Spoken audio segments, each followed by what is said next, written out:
to help students find a launch point to whatever major they're going to pursue. Another important resource for students is the opportunity to take 25% of the credits they have to complete for graduation as pass, no pass courses, where that means they're not, you don't get a letter grade for them, you get a pass or a no pass. We're a very major directed institution. Most students think of what they're coming here to do as completing a major rather than human development more generally. And I would just strongly encourage all of the students in the room and all of the parents listening to me right now to help freshmen take advantage of the pass, no pass option. It is an amazing opportunity, a low stakes opportunity for them to explore a different domain of knowledge, a different area of study, especially one that they're curious about but are afraid they won't succeed at attempting, right? The pass, no pass option protects the GPA while also rewarding exploration. So over the years, I've known many coders who have attempted to act in a play for credit, many poets who have taken a math course because they had a knack for math but didn't know that they could succeed in it, and so forth. Again, I'm going to talk about alumni a lot because I've met a lot of them over the last 10 years. Many of them told me that exploring outside their majors bestowed on them experiences that turned out to be definitive for them later in life, right? Regardless, again, of the profession that they eventually chose to go in. This is the last time, really, for most people that they will have to see whether they're good at something they don't know they're already good at. And I just encourage them to take advantage of this opportunity. The university has third resource. The university has dozens, innumerable kinds of tutoring available for students who want to avail themselves of it. And it's all for free, right? Free in the sense that it's already been paid for by your fees. Tutoring is available in lots of different places across campus. Departments and programs that offer courses have their own tutoring programs. Learning Support Services, which is located in the Division of Student Affairs and Success, has a number of important tutoring resources. I'd like to call your attention to one of the most prominent tutoring resources that the colleges created for themselves a number of years ago and now is available to everybody. Hang on, I'm going to share my screen with you. This is the, can you see the, oh, I don't know what you can see there, but that's not what I want to show you. Can you see the homepage for the Writing Center now? Okay, great. So the Writing Center is available by appointment to any student in any course at any point during our 3 academic quarters. You sign up and what you'll get is an appointment with a graduate student who's been specially trained in writing pedagogy for the purpose of consulting with undergraduates who are completing a lot of different kinds of writing depending on the disciplines that they are pursuing. I have learned over time that students, first-year students in particular, often worry that needing tutoring or simply wanting tutoring is a sign that they're not cutting it here. They don't want to let you down, parents. They don't want to let themselves down. But please destigmatize tutoring for me. You can really help with that. Tutoring is just one of the many resources that we have for students here to help them succeed in their studies. And there's absolutely no reason why they should wait until they're in over their heads to ask for help. The first place to go for questions about tutoring is the professor or the teaching assistant in the class where you're having difficulty. And the second place to go would be your college advisor. And I'll be talking more about the advisors in just a second. Fourth great resource for students are small grants and scholarships provided by the colleges themselves. Each college has an endowment which generates a disposable income for the provost to spend to help students complete projects that they're working on, for example, or to study abroad during the summer, and so on and so forth. These aren't princely grants, but they are often substantial enough to help students get something done. For example, at Porter, which is sort of a leader in the creation of these grant programs for students because of its endowment, we disperse funds to make it possible for students to work with faculty on research projects or creative projects of common interest. One particular project that leaps to mind that I am very proud that we were able to support was a number of Porter students over several years were research assistants for a professor in the art department who went on to win an Academy Award for a short animated film. That was a direct student contribution to a phenomenal career and artistic success. So I'm going to share my screen with you again and show you the place where you can go to look at the grant programs that you'll be eligible for as Porter affiliates. It's here on the Porter College homepage. If you go to academics and then to the undergraduate student funding link on the far left, you'll see a page with the fellowships and their eligibility requirements and, you know, sort of what they're for. Everybody will be hearing more from my office as the year rolls on about when the deadlines are for these grant applications, et cetera, et cetera. But we have a lot of them, and I encourage you to take advantage of them. In generally speaking, a question that usually comes up at some point during the year is, can the colleges, this one or other colleges, help to pay tuition? The answer to that question is no, there's simply not enough money for that, but we can help with a lot of other expenses related to projects or career development opportunities that students are interested in pursuing. And then finally, the fifth thing I'm going to talk about, and really here I'm pretending to be one of the academic advisors at the college, from whom you should already have had some communications and from whom you will hear again as the fall quarter approaches. I think really one of the crown jewels of the college system at UC Santa Cruz is the way it provides academic advising for students. The academic advisors in the colleges are generalists. That is, they follow students from the moment they matriculate at the university to the moment they walk across the stage at graduation.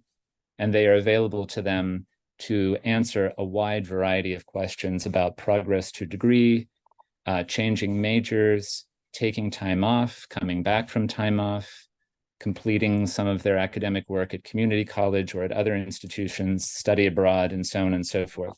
And they differ in that sense, that broad remit they have as advisors differs from the departmental advisors, which are really focused on helping students complete the requirements that are required for graduation in their majors.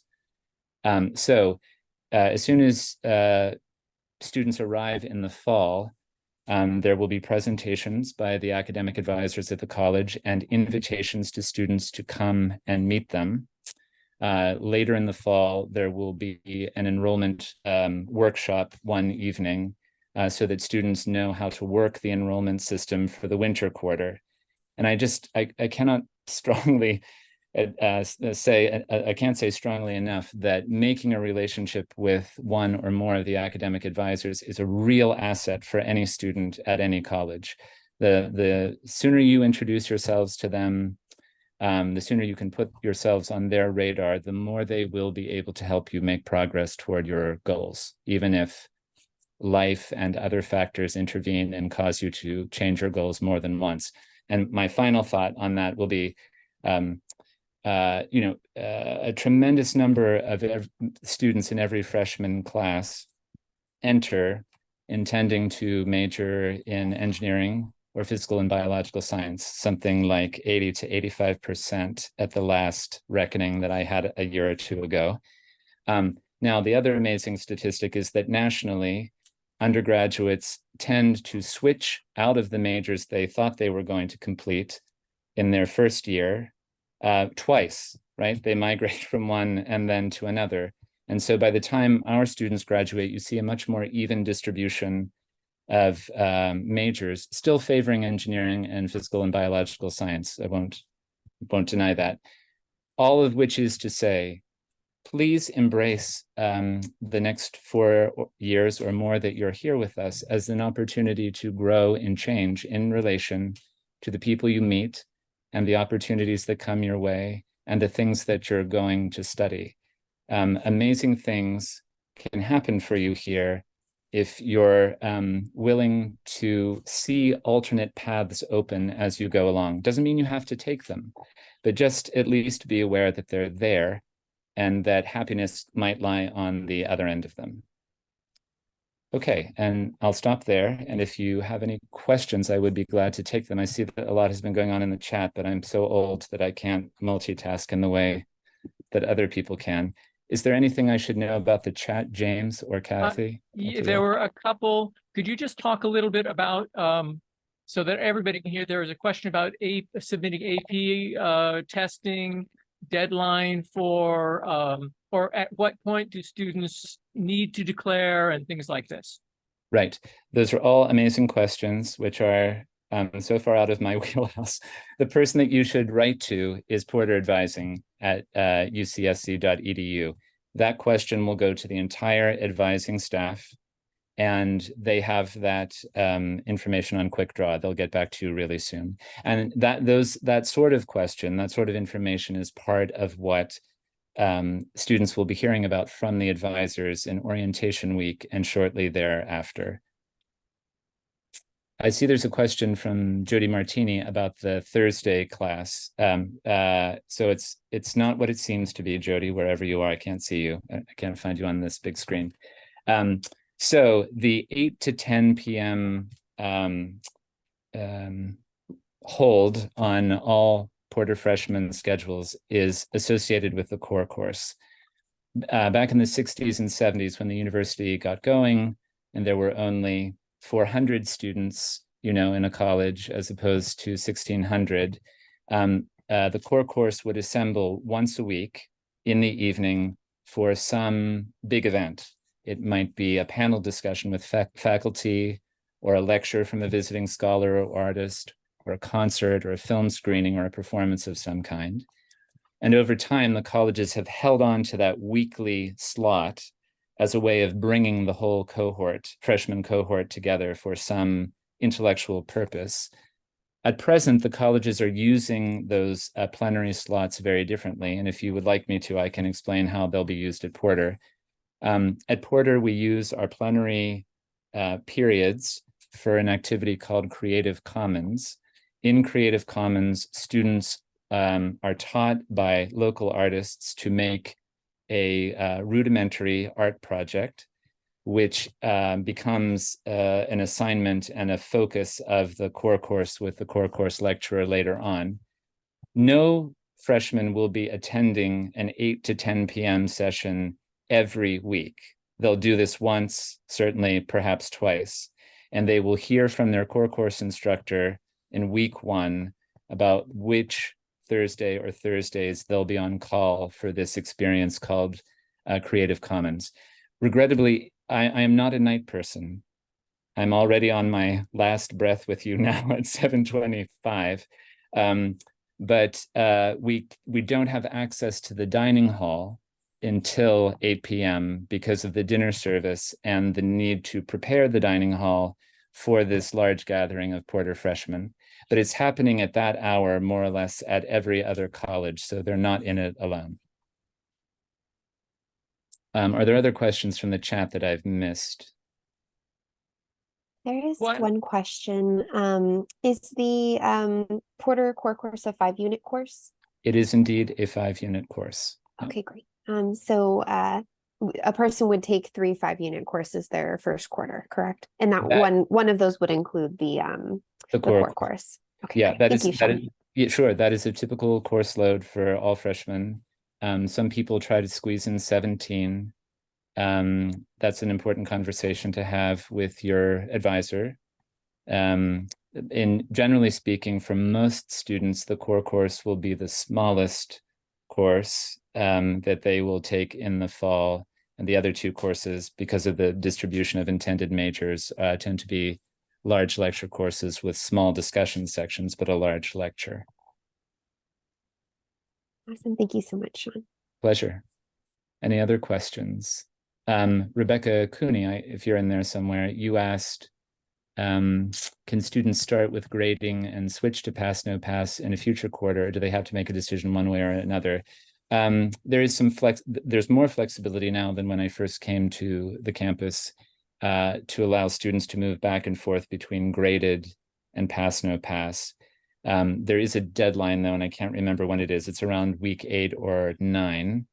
That information should be provided by every lecturer, and it can be found by anyone at the registrar's website. The registrar will have what's called an academic calendar for all of these kinds of dates, and you just look up the quarter that you're talking about, fall 2023 in this case, and you look for the I think it's called the grade change deadline or the pass no pass deadline, and it will tell you when that is.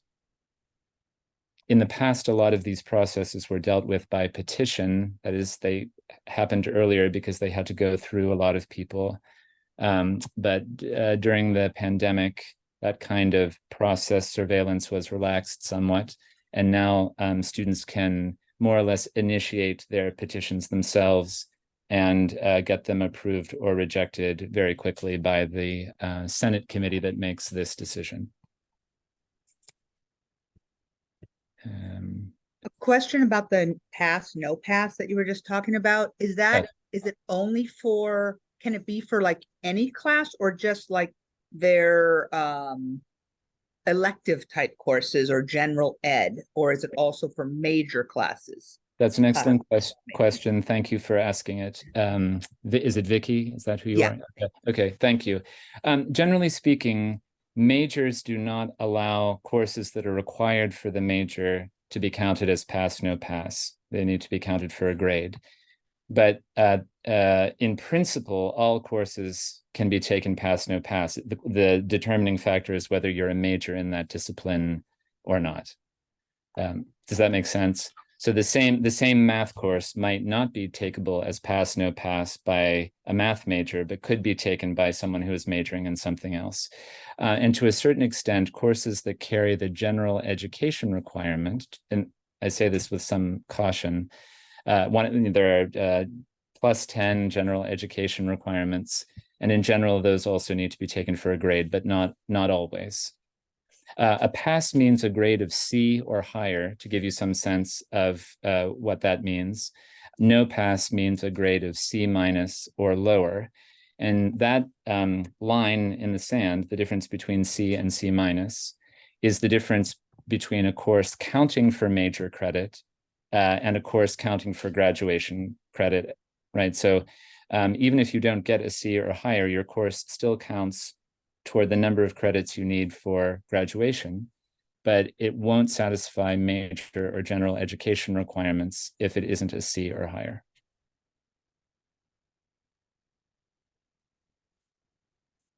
Any questions from students while I'm still here?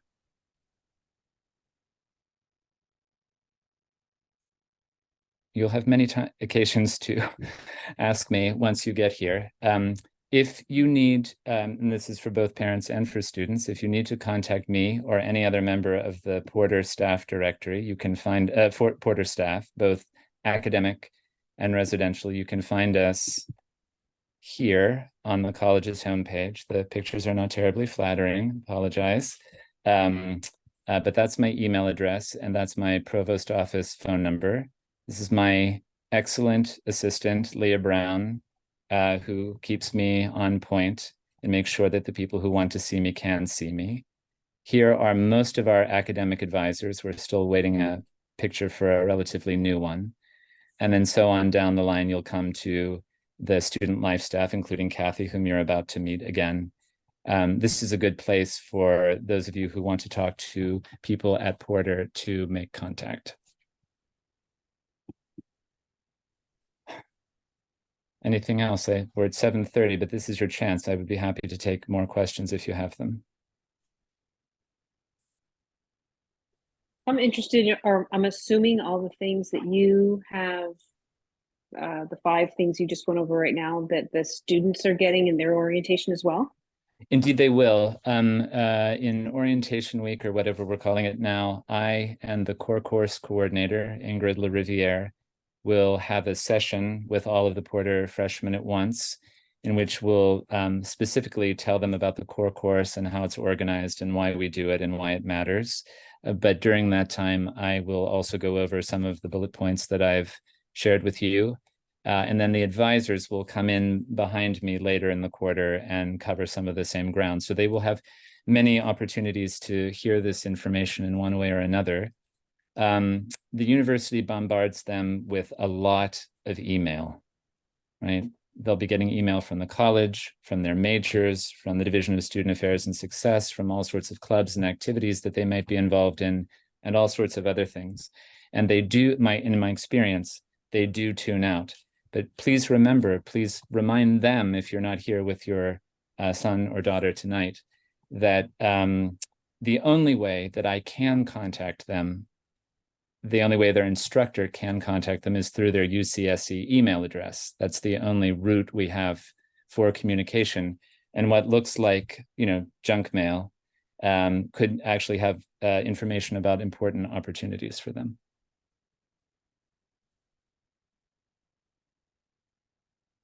Sean, I was going to say that let people know that the advisory schools have a advising orientation on Monday. I think our advising orientation is Monday midday. So students will have direct advising, and they've already been receiving emails from Sarah and the advisors, but they will have a sit-down session with the advisors on Monday. And then they'll have a session with Sean and Ingrid on Wednesday before classes actually formally start on Thursday.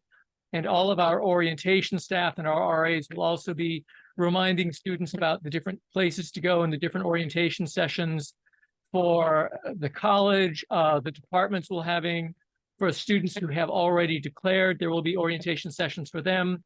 For students who have not declared a major, most of those orientation sessions are, I believe, on Tuesday.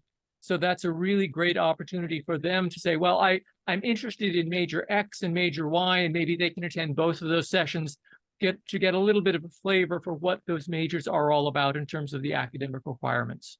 So there'll be a lot of opportunities during that first week for them to find out a lot more about what is available to them.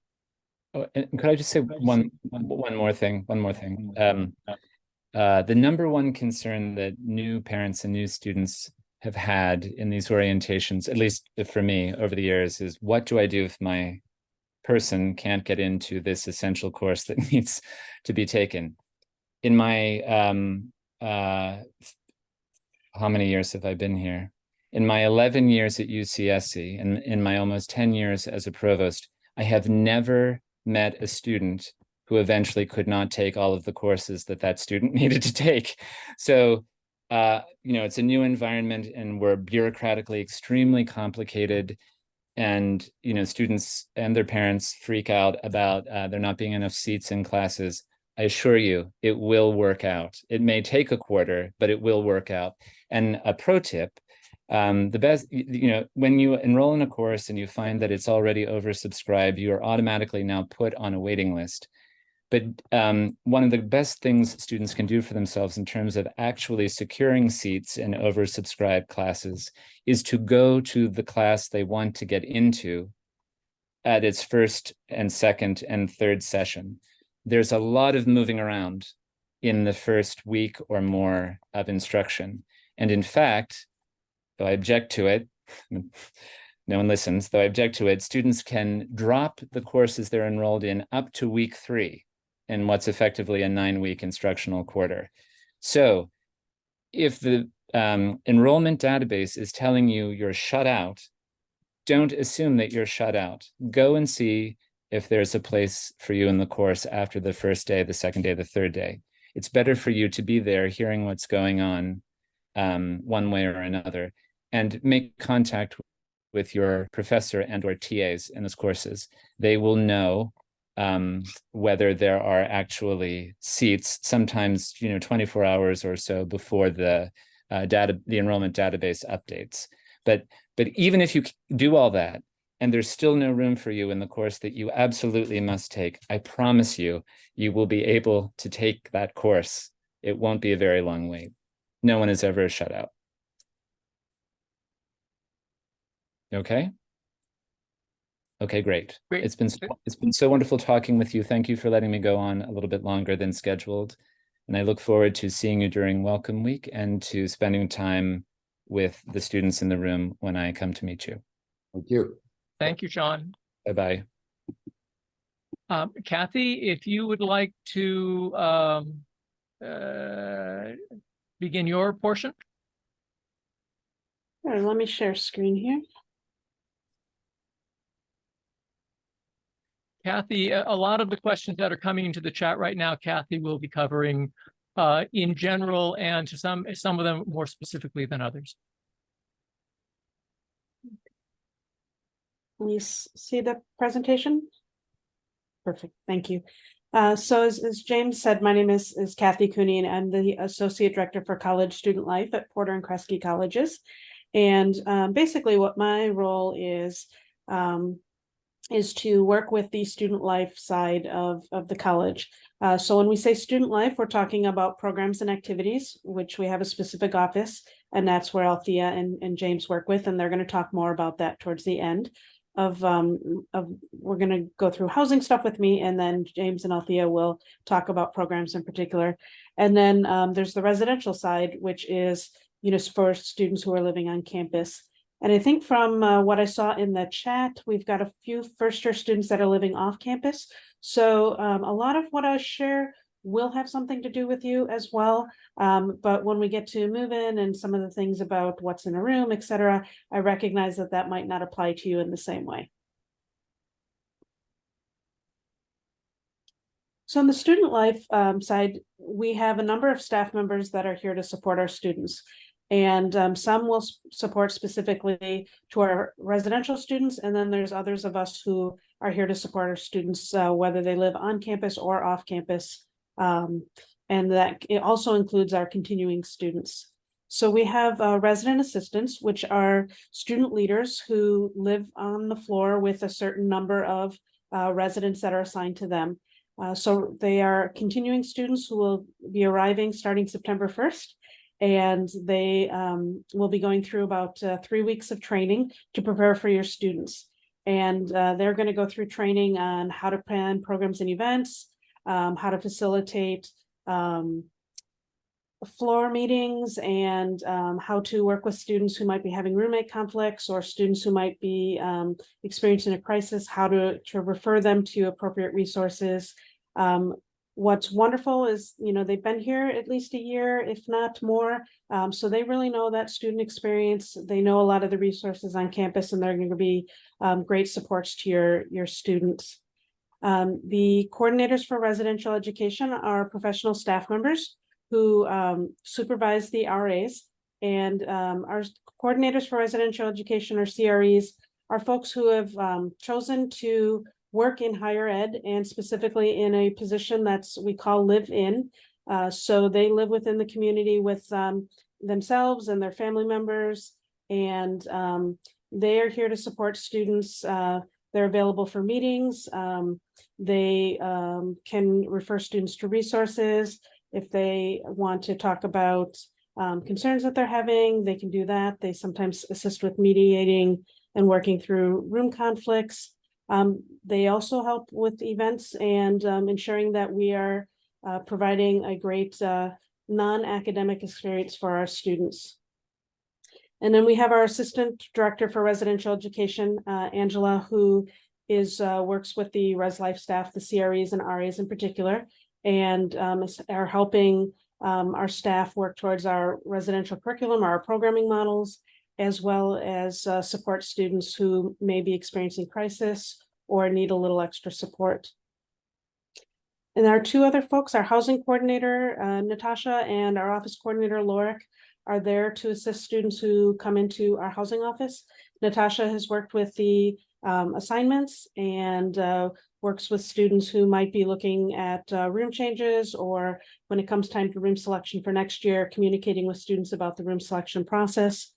Lorik works with a team of students in our front office, managing key access, general questions, phone calls, and emails that come into our office about housing.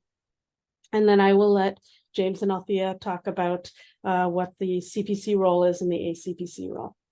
So lots of folks on the student life side to really support your students in their time here. And that's whether they're on campus or off campus. So I connect with off-campus students as well as our on-campus students. Couple things that I want to share is well-being, safety, and security. I know that these are topic areas that are really of importance, and we tend to get a lot of questions around what kind of services are here.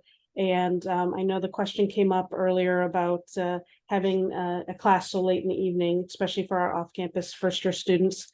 We have a number of offices and resources available to support students at safety, security, and well-being. First is our Residential Community Service Program, or our CSP program. And that is a team of 3 or 4 staff members that will work within the Porter and Kresge and Redwood Grove community, or our zone. And they are available from 7 p.m. to 3 a.m. supporting students in the evening. So they walk within the community. They ensure that doors are locked. If students have concerns, let's say, for example, their neighbors are being loud and they need assistance in having that conversation, they can assist students with that. They also get to know your students a little bit, and it's not uncommon for them to check in. How are you doing? How was that class? You were going home recently. How was your trip? Because they see the same folks over and over again, so they start to become familiar with the staff. And then one of the key roles that they play, which is very important to our students, in addition to the RAs, is they are the locksmith. So if students get locked out in the evening, both the RAs and the RCSPs will assist students in gaining access back in their room in the evening hours. During the daytime hours, we take care of that through our office. There's also a campus notification system. There's 2. This is kind of like that reverse 911 call that communities may have, where you receive notices about any concerns or emergencies. Our first one is Cruz Alert, and that's considered our emergency response notification. So Cruz Alert is used very sparingly, and students would be able to identify in, they are automatically enrolled, and they can go into their into this campus directory, log in under the emergency notifications, and decide how they want to be notified. So they could choose to receive a text, a phone call, or an email. I personally subscribe to all 3 just because I never know where I might be, and that way I can ensure that I receive those notifications. There's also Slug Safe, which is a non-emergency notification where there's campus impact, but it's not considered an emergency. And the campus uses these sparingly because we, want to make sure that we're not sending unnecessary information. We want to reserve emergency and impactful information. There is a health center on campus for our students. It is a full functioning health center where students can get regular medical appointments, same-day care.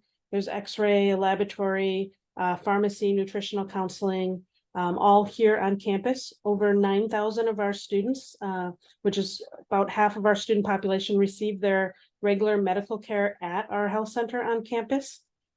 Couple things to keep in mind as you're looking at insurance and where your student might receive medical care is your student will need to make a decision as to whether they want to maintain the UC SHIP, which is the University of California Insurance Program.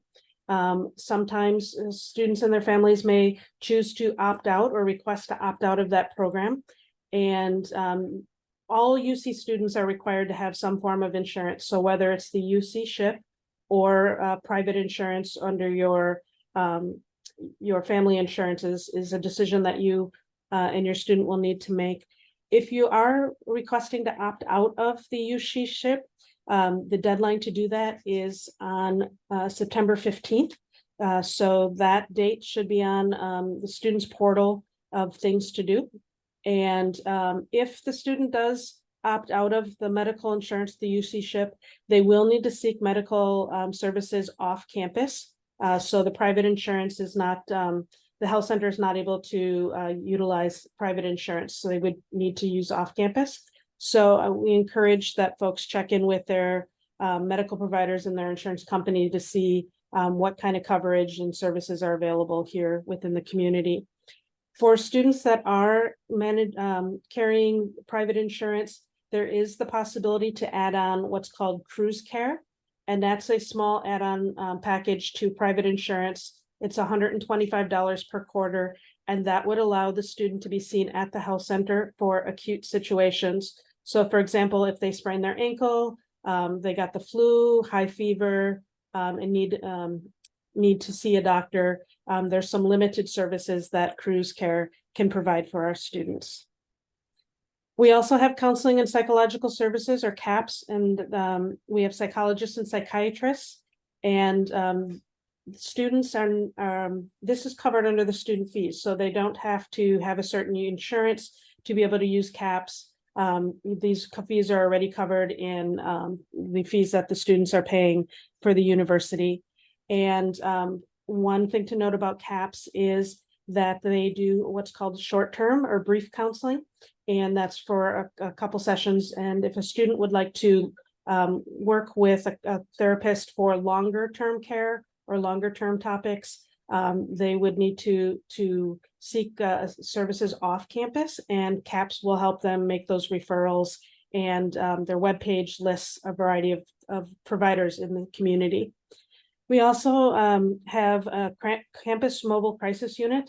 It was new last year. All the UCs will have a campus mobile crisis unit, and those are professional staff members who are trained in mental health fields and are able to work with students who might be experiencing crisis. They ultimately will work to have it 24 hours. Right now, there's specific days and hours that they're available, but they will go to the students and meet with them and talk through what they're experiencing in the moment and help them come up with a plan that best meets their needs at the time. So that might just be processing through with someone at the moment. It might be making a connection with CAPS or an after-hours counselor. But they've been a tremendous support to our student population, and students can just call directly through our campus dispatch and ask to talk to someone. And then we also have a fire department and a campus police department on campus. Our fire department tends to serve as our first responders. So not only are they attending to calls related to fire calls, they also are responding to medical calls and are able to help with assistance while if an ambulance is needed, waiting for an ambulance. We also have what's called our blue light phones across campus, and these are two examples of them. They're located throughout the campus, and if a student was to have a concern while they were in a location with one of the blue phones, all they need to do is press the button and it goes directly to our campus dispatch. So they have access to speak to someone in the moment. A couple other pieces before I go into access to information. Your students will have so many resources around them while they're here at UC Santa Cruz, and Sean alluded to a number of those resources, tutoring in particular, the advisors. And really what we encourage is for students to really take advantage of those resources. There's over 200 clubs and organizations. There's many offices that want to be available to connect with students. And these are all covered, these services are all covered within their student fees. So if students are looking for support and they want to connect with an office, there are no additional fees to receive those services. So we encourage students to really get connected and take advantage of all the opportunities that the campus affords. Switching to access to information, I had saw earlier in the chat, I think there was a question about being able to see students' academic progress. And one of the things that we like to share is a little bit about what's called FERPA, or the Family Educational Rights and Privacy Act. And what FERPA means is now that the student is enrolled at UC Santa Cruz, access to information about their student records is now considered private. And that's really different than what you may have experienced with access to information in high school, where you may have been able to talk with their teachers a little bit more, or have access to their grades, and information may have been shared more freely. Now that they're here at the university, they're covered under this Privacy Act. And so what that means is the student gets to control the information and what they would like shared. There are ways within the billing that the students can check a box and indicate who they would like to be able to see access to their bills.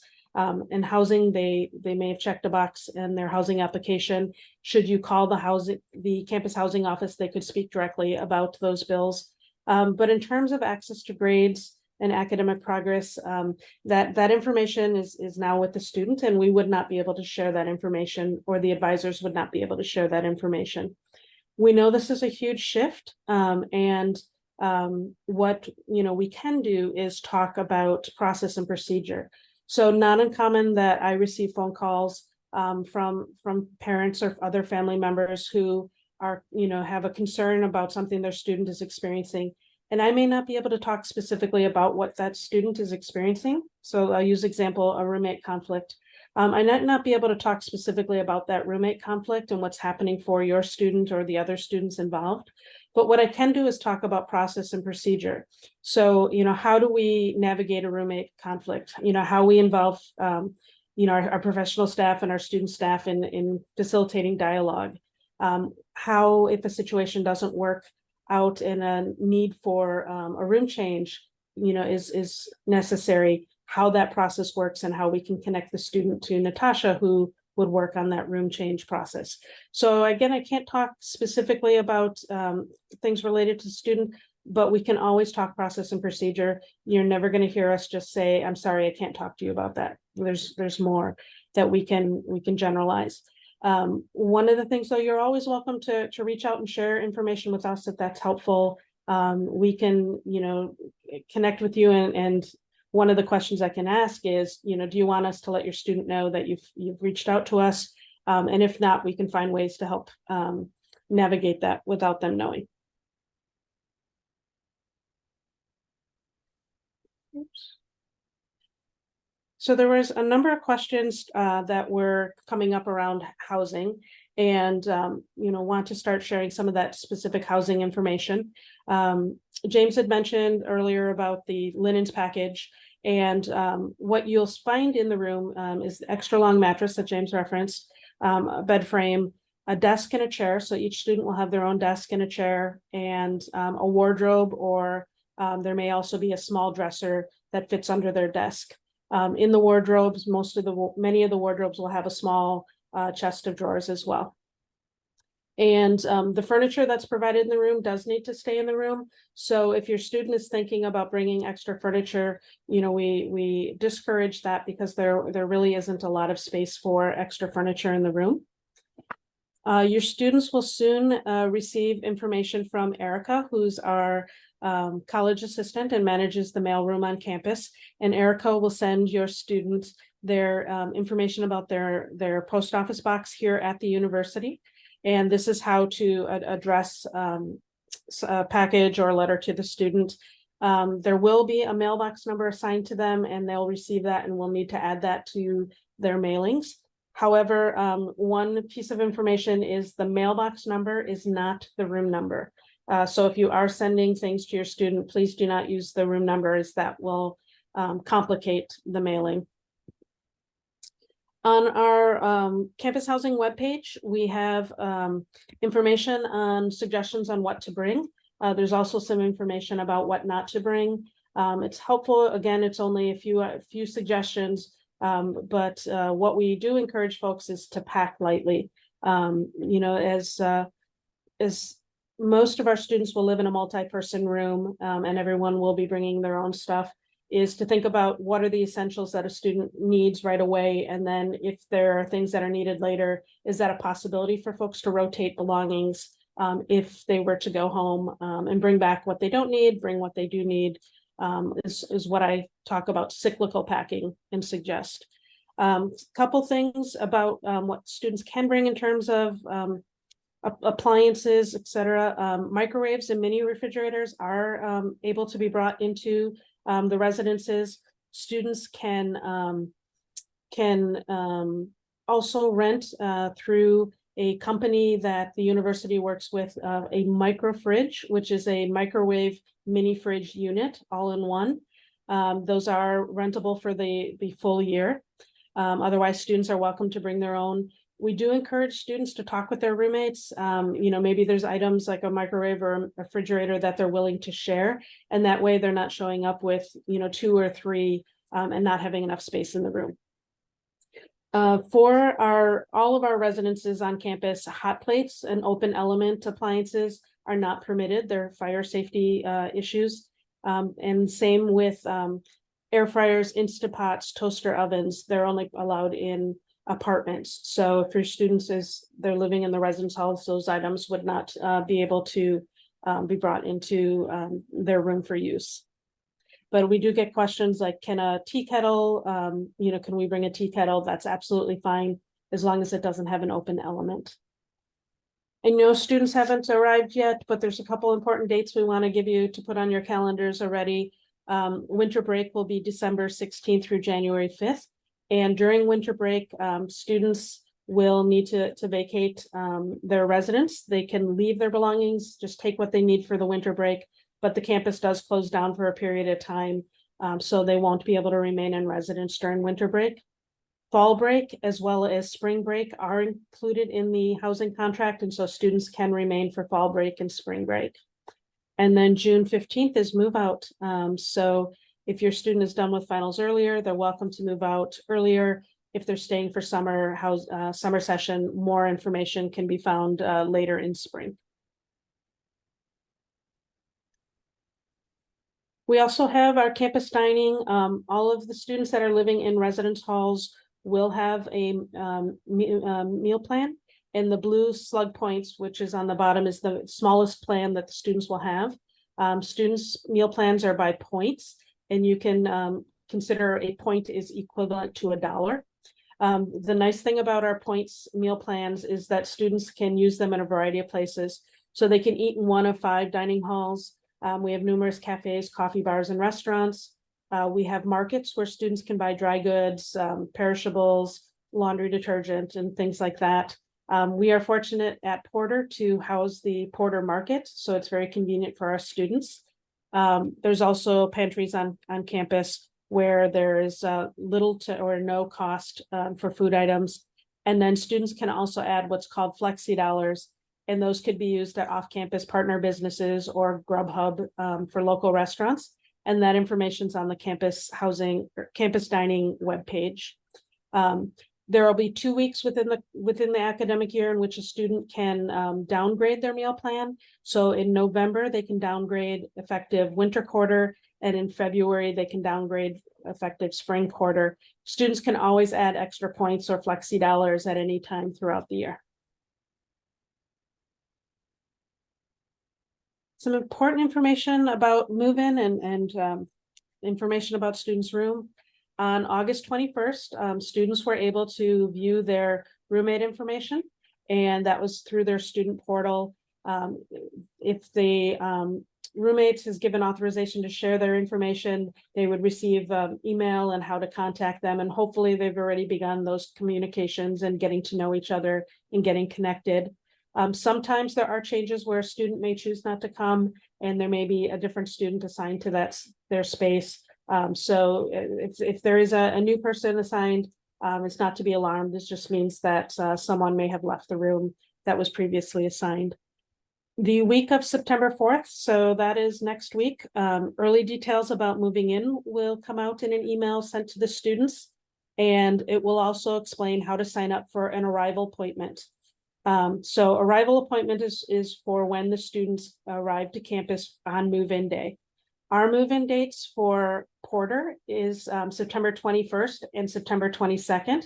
We will split the appointment times so that half of our first-year class can move in on Friday and half can move in on Thursday. The students will get a link in that email that will take them to a Sign Up Genius, and that will list out all of the appointment times in 15-minute increments in which students can arrive to campus. And then the week of September 11th, they'll get more specific details about how to check in and a little bit more about move-in. Just briefly, we will check all students in at lot 126, which is across the street from Porter. The students will get their key, which for our first-year students is their student ID. their student ID will serve as their bus pass and their meal plan access, and their key to the front door and their key to their room. So as long as they have already submitted their picture to ID card services, we will have their ID on move-in day. If your student has not submitted their picture yet, and we know there's a number of folks out there that haven't, please do so immediately so that we can make sure we have that printed and ready to go on move-in day. We need to program each of those IDs individually for access. And for move-in day, we encourage pack lightly. We do have one elevator in the building. The building is 6 floors.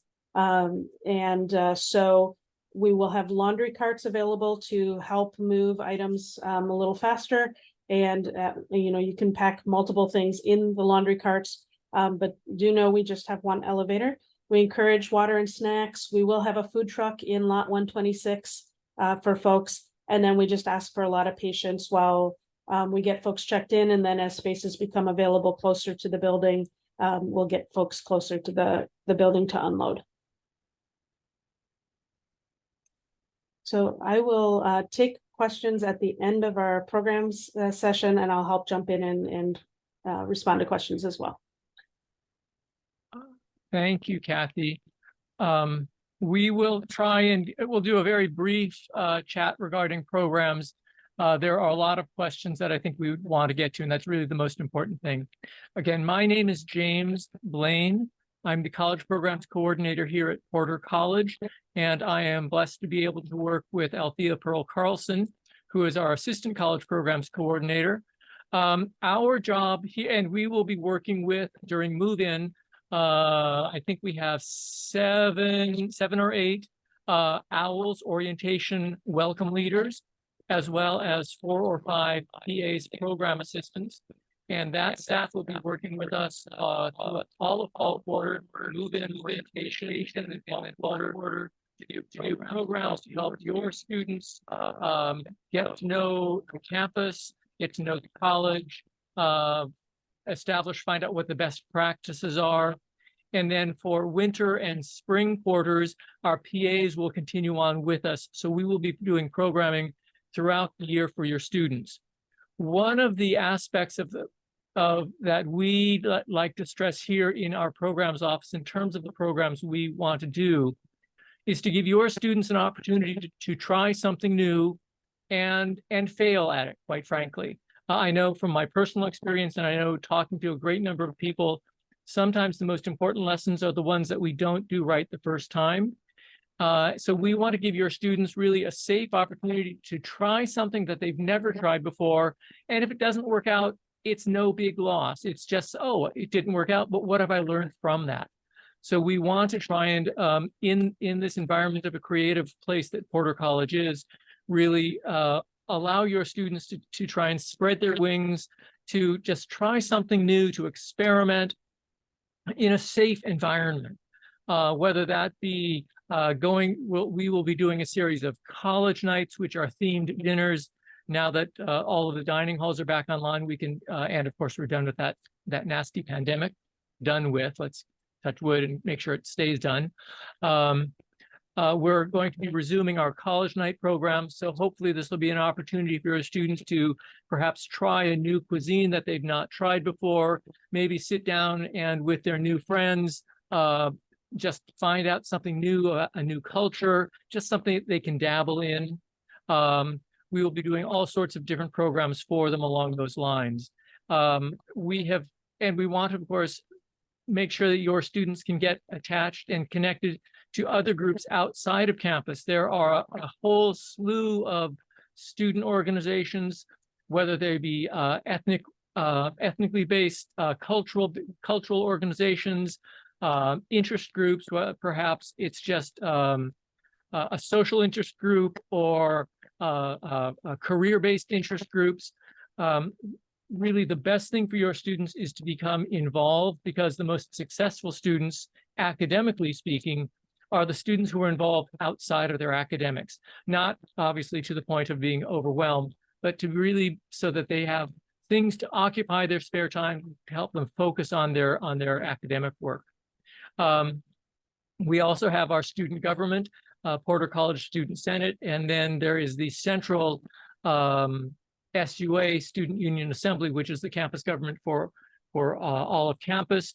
All of your students are welcome to participate as full senators in our student government, and then also participate in the larger campus government if they'd like. One of the nice things about our college governments are that some of their student fees go to the college governments, so that rather than, say, a high school where it's, you know, I can vote on things and make some lobby the principal to do some things, our student governments actually have some leverage to get things done, whether it be deciding on how they want to utilize student funds to do some programming for the students, make some improvements for the college, or whatnot. In terms of some of the programs that we do, I'd like Althea to talk a little bit about those for a couple of minutes. So Althea? Hi, everyone. Absolutely. My name is Althea Pearl Carlson. I use they, them pronouns, and I'm the ACPC here at Porter. So we have programs and events that go on year long for the students at Porter College and students, of course, from all colleges at UCSC. All 10 colleges have a programs office. So what's cool is your student gets to go to all of the programs and events at all 10 colleges and the centrally planned ones, which is a really unique opportunity that a lot of other universities don't offer. So some of the programs that we offer are kind of asynchronous programs where they might happen upon our program as they're going into the dining hall. Some of those are our History Month spotlights, which go on in February for Black History Month, March for Women's History Month, and to celebrate International Women's Month and Women's Day. And we celebrate LGBTQ History Month and the Spotlight in May. We would, of course, do that in June, but June is for finals and graduation. So we've got much going on then. And at that time, we also have the annual Queer Fashion Show. That is a long-standing variety show that's been going on since dating back to the 80s, definitely starting in the 90s, originally being called the Alternative Fashion Show. It's a production that's put on by and for queer and trans students, but everyone is welcome and invited, and we really would love everyone to come. It's a performance space and a gallery space, and it's a really wonderful opportunity for folks to build community and for queer and trans students to have a venue that's specifically for them to show their art. Additionally, we offer, as part of our office, support to the Makerspace. The Makerspace is a student-run cooperative making space, which is in the Porter B building at the bottom floor. And it is a creative workshop where there's a sewing machine, there's arts and crafts materials, and it's a nice space where you would be able to work on your activities outside of your dorm room and be able to lock away any of your projects in the cubbies if desired. And that information can be found on the Porter Activities webpage. In addition, we have a lot of other activities going on during Welcome Week and MoveIn related to getting your student oriented to the campus and helping them make connections, giving them a venue to potentially make new friends. Some of those are are tours to show off the campus and also help them find their classes. So that's a little bit easier for the first day. We also have off-campus tours to help them get kind of situated in Santa Cruz and see some of the fun stuff going on. And all of these are led by our student staff. So it is peer-to-peer, and that's something we really do value. And I think I probably talked your ear off about programs, so I will pass this back over to James.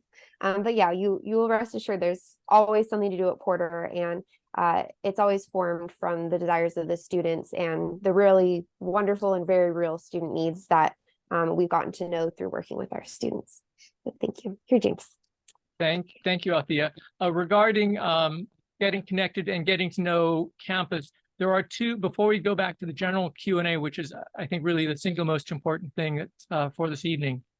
There are two programs during Welcome Week, which are going to be really great opportunities for your student. Both of them are on Tuesday afternoon. The first is our annual Cornucopia event. That is going to be held at the East Field on the over at the UCSC Rec Field. All evening dining will be at that facility, so all the students will be there, and it's a sort of open house for all of the student organizations whether they be clubs, the student governments will be there, some departments will be there who have programming available for students. So that is the greatest one-stop shop opportunity for students to see, oh man, I have to find out just how broad their opportunities are here in terms of joining different organizations and finding things to try. So that'll be Tuesday afternoon. And then following that is our annual Boardwalk Frolic, which is a unique opportunity for UC Santa Cruz students. It's nice to say it started here at Porter College 25 odd years ago. And it has now broadened to the entire campus.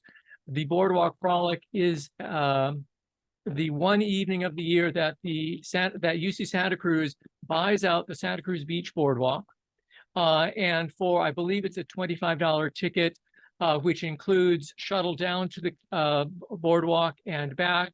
It includes a number of boardwalk bucks for some snacks, as well as some of the games down there, and most of the rides for 6 p.m. until 10 or 10:30 p.m. on Tuesday night.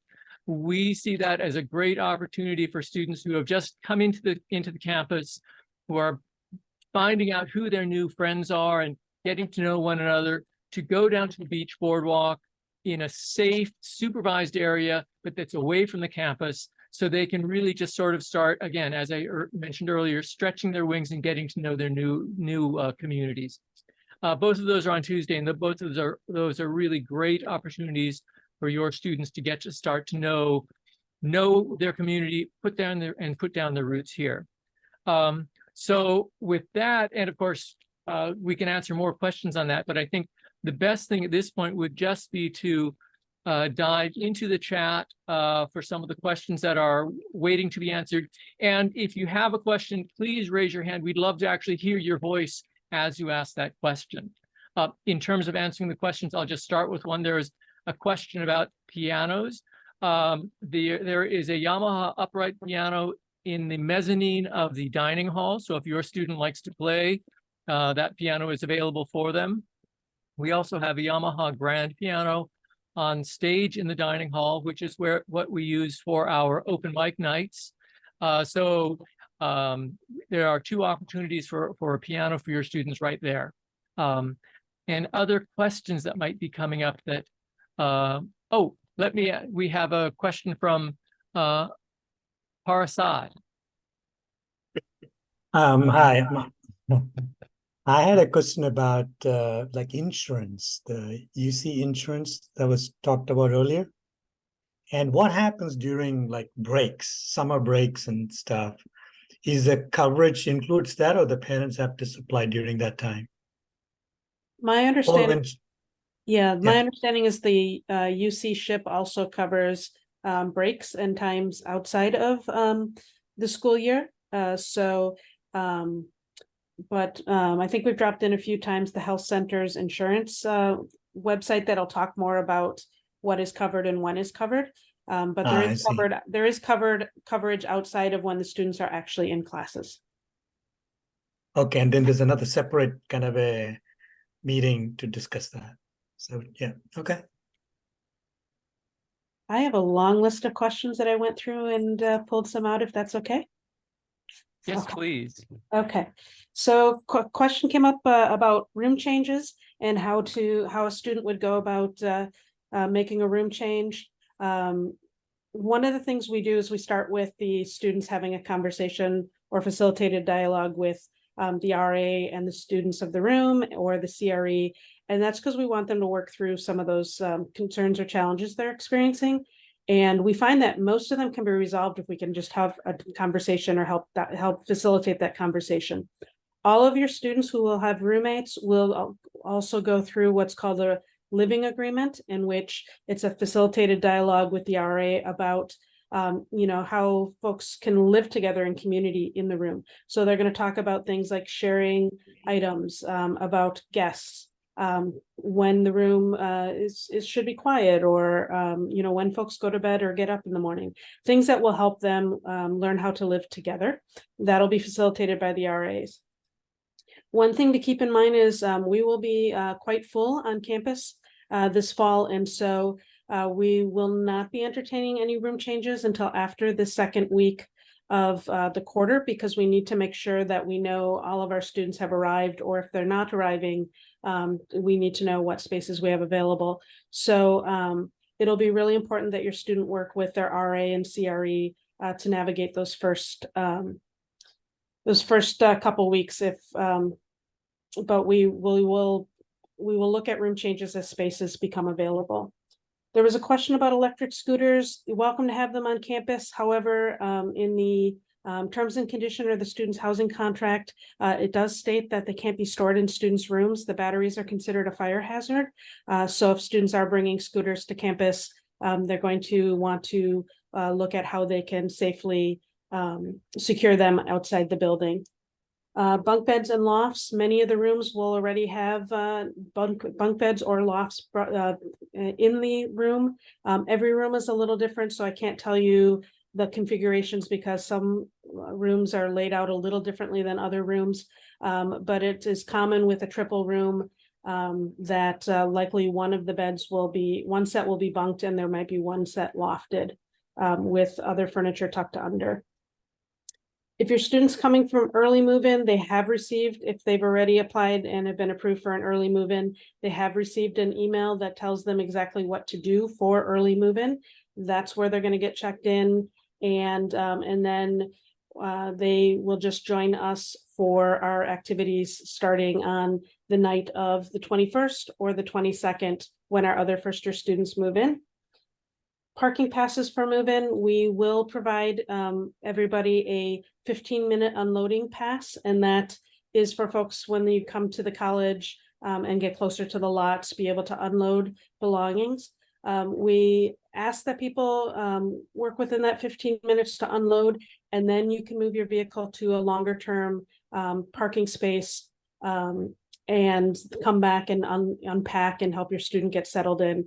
We just will have about 250 students each day that we're moving in, so we need to keep the flow. But in terms of a parking pass, should you buy a parking pass for the day, there will not be any free lots on work days. So if you plan or would like to stay a little longer, you may purchase a day pass from TAPS, which is our parking office. And then Althea, can I tap to you on public transportation? Yes, absolutely. So I did see a question in the chat about since freshmen don't have a car, how do they get to the airport? So we'll combine some of these things together. So the public transportation that you get access to on campus is two different bus systems. So one is the shuttle system, which is free, everyone can get on it, and it takes you all around campus. It's wonderful. It is a little bit hard to access when it's rainy. So that's just something for students to remember, maybe plan ahead for that. Maybe plan to leave a little earlier on rainy days. But secondarily, there's the Santa Cruz Metro bus, which is through the Santa Cruz Metro system. That'll take you all over Santa Cruz, and your student ID card allows you access to the bus. So all you do is you take your student ID card, flash it up to the driver, they go, oh, cool, and they let you on in. The only bus that you would have to remember to have payment for is the 17 bus. So you can take a bus from the campus, and there's bus stops at every college. So it's very accessible in that way. You would take a bus from campus down to the metro station, which is in downtown Santa Cruz. Then you could take the 17 bus, which is it's $7. That takes you to San Jose to the Diderot station. And from there, that allows you, that's basically a great transportation depot that allows you to get to Amtrak, the San Jose airport, and VTA, BART. So pretty much from there, you can get anywhere in the Bay Area. When I was a student, I accessed that and used it quite a lot myself, and it was lovely. So that's a great option and is much more affordable sometimes. But we do have access, Ubers and Lyfts do come to the area. So if that's another option for some students that may wish to use that. Althea, I dropped the link for the for TAPS airport transportation into the chat. Oh yeah, that's a great resource. Yeah, Definitely, I recommend everyone check that out. The transportation department we have here at UC Santa Cruz does have some really awesome resources for some different, shuttle programs and potential ways to get over the hill. Yeah, and while we're speaking of transportation very briefly, there were some questions about bikes on campus. Bikes are, of course, I commute by bike, so I obviously have a bike on campus. So bikes are a great thing. We do have we do have hanging bike racks beneath the buildings. However, those bike racks get filled up very quickly, and UC Santa Cruz is at the top of the hill. So if you're thinking, or if your student is thinking about having a bicycle on campus, because that's the thing you do when you're in college, but they don't necessarily ride a bike now, or they're used to very flat land where they're riding a bike, you might suggest that they hold off and make a decision later on before bringing a bike or investing in a bike. Also, we have a new round called Night Cycle here in Santa Cruz. So it's a sort of single-use, short-term e-bike rental that are now, there's a growing number of them all over campus and in town, and we have a whole fleet of them housed at Porter College, and those are on an hourly, it's an hourly fee, and I think there's an annual fee for a student, like it's $50 or something for the whole year. So that might be something to invest in. If you do decide to bring a bike to campus, be sure you have a good lock and cable. A good U-lock and cable is really important in Santa Cruz. Unfortunately, bike theft does happen here. So I will drop some of the bike information into the chat. There's also, if you're interested in cycling or your student is interested in cycling, there's normally a bike library opportunity if they are just thinking about it but don't want to invest in one. If your student cycles for recreation or exercise or is a competitive cyclist, I applaud them, but that's a question that they will want to take up with their roommates, because I know for my own bikes like that, I keep them indoors, and there's not a lot of room in the rooms for that. So that would be a conversation to have with roommates if your student really wants to keep their bike secured inside. And then are there other questions that are coming into the chat? Kathy, I think you might have seen a couple. I'm seeing a question about zip cars. We do have the zip car program on campus. What it is basically a car rental program where zip car is designed so that folks who are under age 25 still can rent the vehicle. Whereas like if you're renting off campus, you have to be 25 and older.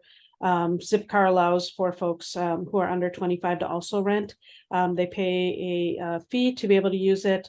Zipcar sends them a code. They can access the vehicle and they just return it. They're spread throughout the campus, and also you can find them in town in the city of Santa Cruz downtown area as well. It's a great opportunity if students are looking for a short trip. But our bus system here in town and on campus is very, very good. And I've just dropped the Zipcar link into the chat. A question about triple rooms having multi-mini fridges. They can try and bring in multiple mini fridges, but I don't think they're really going to have the space. Most of the students that I've seen really manage and work with one. And they can bring, I think they're 3 cubic feet, the taller of the mini fridges, not the little square. And if you rent a mini fridge, micro fridge through the company, they're usually the bigger refrigerators. I will drop a link in here for the campus housing page that lists the company, unless Althea has it quickly. I'll look for it then. Awesome.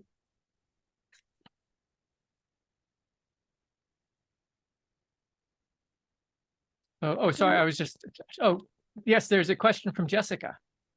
Hi, we're getting so much information, so I was wondering if you wouldn't mind repeating something, which is the move-in dates. So I had thought it was the 23rd, but it's now the 21st or 22nd. Are those, you said that those dates are determined, our student signs up and then they're assigned. Is that correct? Like a Well, specific the- move-in date, or can we show up either the 21st or 22nd, and it's up to us? So your student next week will be getting an email that'll have a link to the sign up. They will choose the day and the arrival time based on what's available when they click the link to Sign Up Genius, right? So, you know, I would recommend that your student next week is checking their emails frequently, so that they make sure to be able to see as many options as possible.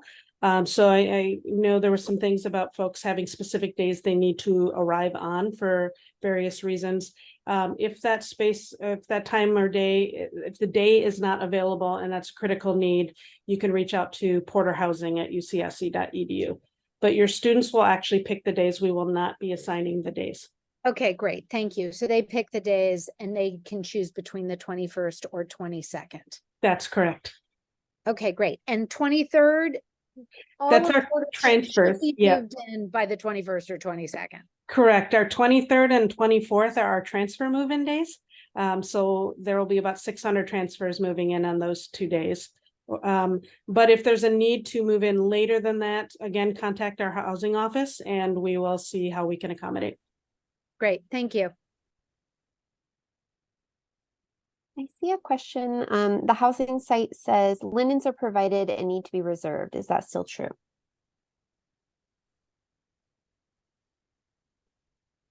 Students can, so linens are not provided, but students can choose. James explained in the beginning that there's a linen program in which students can purchase linens through a company called Dormify. So that's an option. Otherwise, you know, folks can find extra large sheets at any or most stores, but we don't provide the linens for them. Thank you. I'm not sure if you would know this question's answer, Kathy, but question about tuition and fees. Looking at the academic calendar, it shows that the housing and dining and registration fees for fall are due September 20th. Is there a grace period before incurring late fees? That's a good question. I don't know the answer to, but I can tell you as it relates to housing, if there's a need to a need where the date may not necessarily be met, or when a financial aid package or an outside scholarship is coming through. Ryan Watt is our accounts advisor, and I will put Ryan's email in the chat here.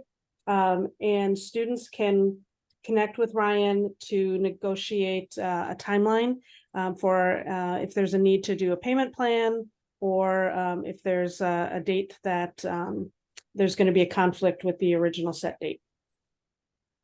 Thank you.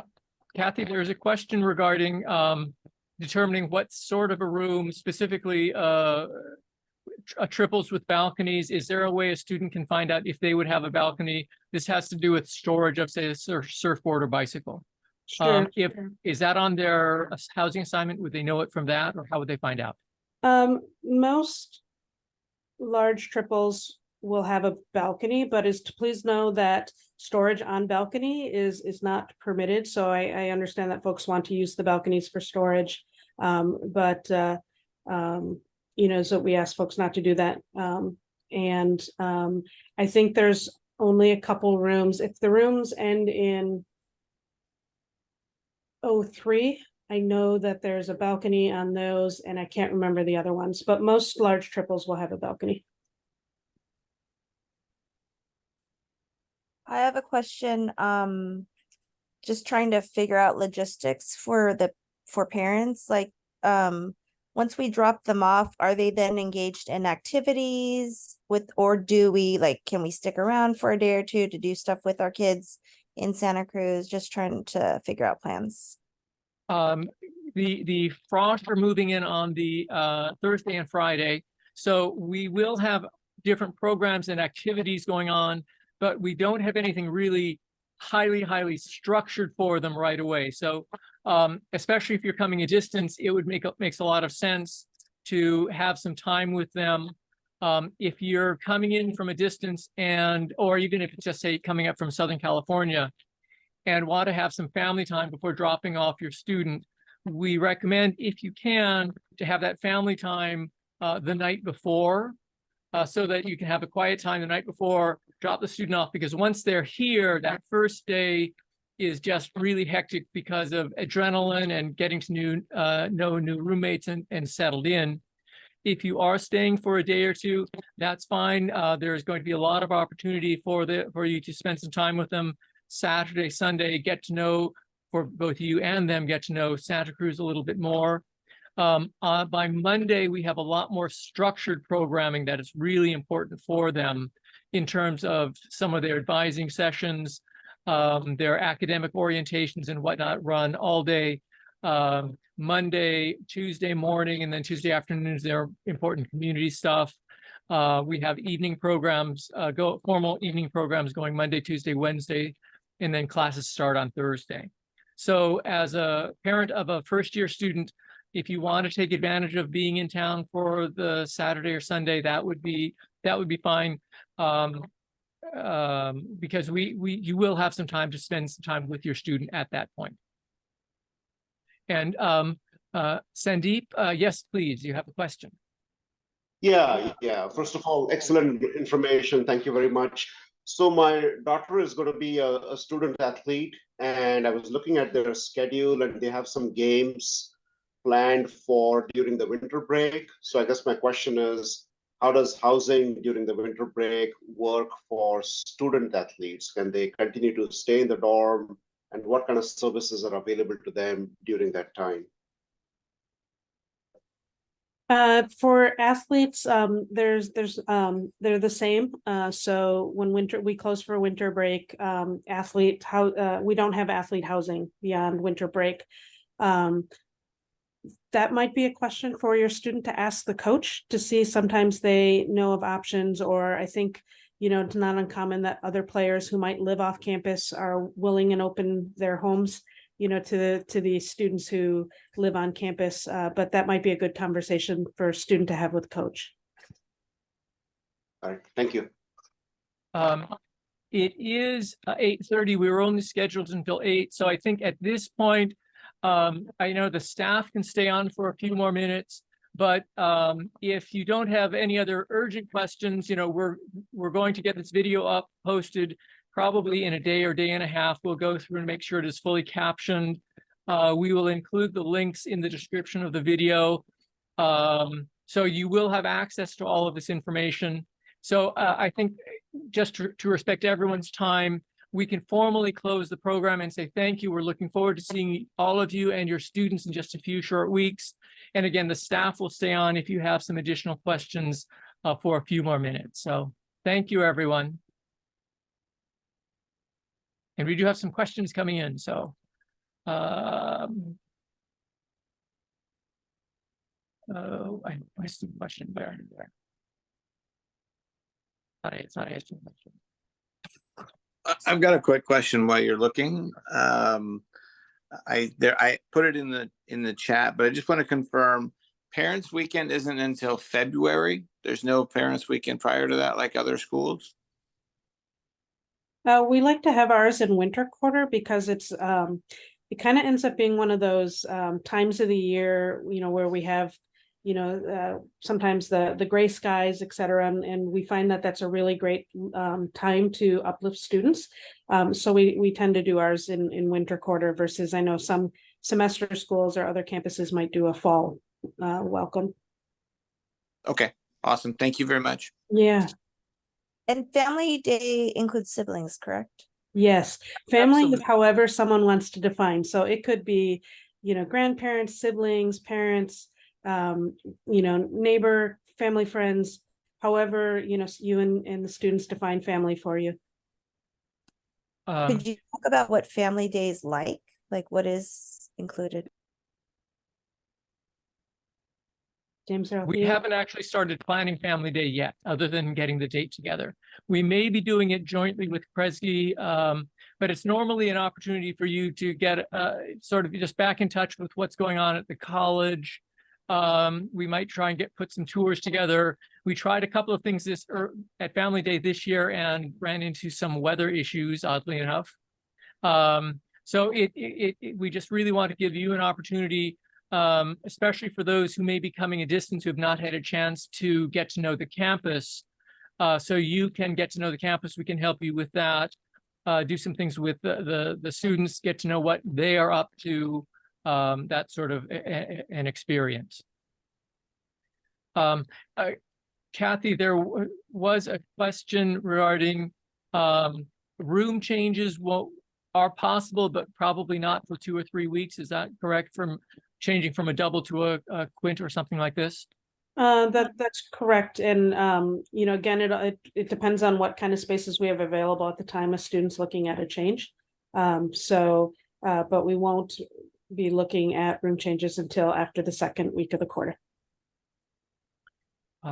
And again, this video will be posted on the Porter College homepage, Porter College webpage, as well as we'll post it on the Porter College YouTube channel, which is Porter College Squiggle Broadcasting. James, a lot of times when you came on or when you were talking, for some reason, I kept losing my internet and you were garbled or would freeze. So I just wanted to clarify, you were talking about the Cornucopia on Monday night and the Boardwalk thing, which all sounds great, but I didn't hear much about the Cornucopia. But you talked earlier, or the provost did, about the advising that's on Monday versus Tuesday. Do you know the difference between those? Because yes. Academic advising is Monday. All of the first year students, Porter first year students, will be Monday midday, and then the Porter transfer students, not your concern, are going to be Monday afternoon. On Tuesday, most Tuesday morning is going to be a lot of departmental orientations. So students who have already declared a major will be going to departmental orientations for that major. And students who have not yet declared a major, that is a great opportunity for them to go and sort of sample, what is required for this? I'm interested in this major or that major. So ideally, they could go and sample and find out a little bit more about them. And then the Cornucopia program is Tuesday afternoon. Okay. Do you know the timing on that by chance? I think it is 2 to 6 or 3 until 6. Okay. All right. And then the academic advising is earlier than that then? Academic advising is Monday midday. Okay. So like 12 to 3 or whatever before I that. think it's 10 to 2 or something. I'm not sure. Okay. All right. That will all be on their calendar and we will be scheduling that for them. Okay. All right. Thank you. Hi, James. Oh, hello. Hi, I'm just wanting to get clarification on winter break dates, because I know on the website we had seen like December 7th or 9th classes end, but I know you guys had just mentioned December 16th to January 5th. We're out of state, so I'm just trying to figure out when to fly our kid home. The 2 dates you're going to want to work on, one is going to be once your student knows when they're done with finals. They obviously need to be in class until finals. You'll probably want to find out from them, is the class going to have a take-home final? Is that something they can do remotely? Do they have to be in finals? And then it's up to you and your student between end of finals or end of the last day they need to be on campus for their academics. And the 15th, Kathy, is when we close. Is that correct? The residents close on the 16th. On the 16th. So essentially, some students finish finals and they just like to hang out for a couple of days before going home. As far as we are concerned, the college will be closed for residential life between December 16th and January 2nd or 3rd, I think it is. Got it. Okay, that makes more sense. Thank you so much. There's a question in the chat. What is the difference between a proposed major and a declared major? My kid says they are proposed. So does that mean that they do not receive academic advising from their desired major? So I can at least give a brief answer to this, but I would recommend your student just reach out to their college advising office, and then also the advising office of their proposed or desired major, just so they can get to know that advisor. But the difference is before your major is declared, you're basically doing prerequisite courses to get to the point where you can officially declare the major. You declare the major through talking with your college advisor and the major advisor for the major you wish to declare. And basically, once you've met the requirements, you're good to declare. But I would say if you know you want to be in that major, and you just haven't finished the prerequisites that's yet to declare, that would just be considered your proposed major. It's really just the formality of like paperwork and what requisites you have completed for the major requirements to declare the major. So just keep in touch with your academic advisors. And when in doubt, you can always start with your college advisor at your college of affiliation. So I'll pass this back over. Something about majors is I happen to be one of those students who went through several majors, as Sean was alluding to. I started life as a marine biology major, became a history major, and then ended up with a degree in dance. So something to bear in mind is your students will never have the opportunity, the breadth of experience they have right now as they enter college. So if they absolutely know what they want, perhaps they should think before they say, I'm absolutely going to be this or that thing, because there's so many opportunities that they have never experienced.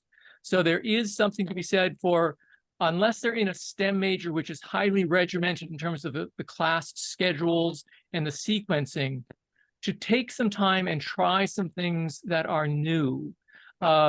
And the best place to start there is to talk to their advisors and say, you know, I'm really interested in this subject and this subject, and their advisors can help them find classes that might apply as it might be a required course for a potential major, but it also may serve as an elective for another major that they're interested in. So it'll help them make the most of their time here at the university by working with their academic advisors early and often. Something else I would really stress for your students to do, especially if they're Porter affiliates, is to think about studying abroad early and begin planning their academic roadmap so they have time and space for that. One of the unique benefits of Porter College is that Porter College has, just for Porter College affiliated students, a travel scholarship, the Foley Mendelson Scholarship, that will help students pay for their travel, whether it be an academic session, or maybe it's a summer internship that's overseas or out of state. I know one of our students is spending their last quarter in London because of that scholarship.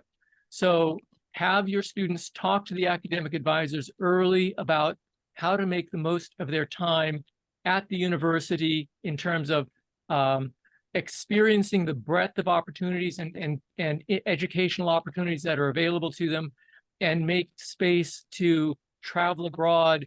They may, you know, even if it's, I'm only thinking about it, or I'm not even thinking about it, but I might in a year and a half. If they can start it now, they'll have that space when it comes time to do that. So, any last questions we can answer? Oh, yes, Vicky. You have a child that did go in declared, but always wanted to do a double major, but obviously you could only choose one when you came in. Would it be good for her on the very first academic advising to say, this is what I really think I want to do, and can actually declare that right away so that the classes can be determined? Because I know it's more, and she definitely wants to study abroad. So to kind of put all those puzzle pieces together to plan ahead, like you said, would that be a good thing for her to say on day one, I really want to double major in these two things? If not day one, it's a good conversation to have early on. One of the benefits of the college system that Sean didn't really talk about is that your student can just make an appointment with the advising office. or they can make an appointment with a specific advisor. We only have 4, and those advisors are college advisors, only advise the Porter College affiliates. So unlike, say, UCLA, where college advising advises all of the students at the university, the Porter College advisors only advise the Porter College, and I don't know how many that is over 4 years, the Porter College affiliates. So your student has an opportunity to get to know the advisor, the advisors get to know the students and can help guide them as long as the student is willing to work with and talk to the advisors. So again, having that conversation early, the answers don't always come right away, but starting it and getting them thinking about that and letting the advisors know what they're interested in is really important to their long-term success. And then those advisors would help the student go to the departments that need to, that you're trying to balance the 2 departments to get the double majors in. Yeah, the college advisors are the general roadmap now, and then the departmental advisor is the really the detailed roadmap. Okay, got it. So the college advisors can say, well, you're a literature major, these are the required things, and these are the GAs, but you're also interested in plant physiology. So there's a GA that works for both majors. Take that one, as opposed to taking 2 GAs and all of the extra time it takes to do that. And they help you pinpoint that. So that sounds very good. Exactly. Thank you. Very good. Thank you for all your help. Oh, of course. So have there been any other questions that we need to answer that are coming right away? If not, again, there's a final housing question, and then any other questions, please feel free to email us directly. We are all in the on the campus webpage, our email addresses. We will be posting this email with all of the links, posting this video with all of the links, and we're always available to answer questions if you just reach out to us. So Kathy, if you'd like to answer that final question regarding housing, I think that'll be a very full evening for us. Sure. So the roommates that you have might be your roommates in the future if you are interested in going through the room selection process and choosing each other as a household. But it doesn't necessarily mean that that's the case. So one thing I can tell you, it is most unlikely that you would live in the same room, because the rooms that our first year students are living in are rooms that we use for the following first year class. So we've designated that as first year floors. But there is the opportunity and some bed space that is continuing students in the residence hall in B building where our first year students live.